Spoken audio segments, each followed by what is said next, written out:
калі я працавала на YouTube-канале Алексея Навального «Навальный лайф», мы ніколі не звярталі ўвагу на тое, што адбываецца ў іншых краінах. То бок гэта была пазіцыя. Мы размаўляем і распавядаем толькі пра тое, што адбываецца ў Расіі. То бок гэта была цалкам унутраная павестка. Адзінае выключэнне мы зрабілі, калі былі выбары ў Беларусі 2020 года. І тады я толькі пачала. Разумею, што для беларусаў гэта можа дзіўна звучаць.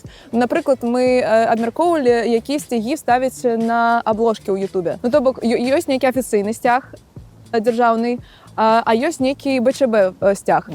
І мы абмяркоўвалі, ці гэта ок паставіць БЧБ сцяг, ці што ён азначае, гуглілі, чыталі. Мы не разумелі, штосьці пра беларускі нацыяналізм, ці ён добры, ці ён дрэнны, што гэта... Ну, то бок, гэта было такое адкрыццё. І тады я памятаю, як я размаўляла з шматлікімі асобамі, якія зараз знаходзяцца ў няволі. Я памятаю, як далучалася да нашага эфіру Марыя Калеснікава. Я памятаю гэта пагружэнне ў тое, што адбываецца ў Беларусі. І гэта было цікава. Гэта было нешта такое, калі ты разумееш, што вось ёсць народ у суседняй краіне, у якога нейкія іншыя ввогуле, не ведаю, палітычныя практыкі. Ну, то бок, гэта нейкае асобнае палітычнае жыццё. Гэта не было падобнае на тое, што ў той момант было ў Расіі.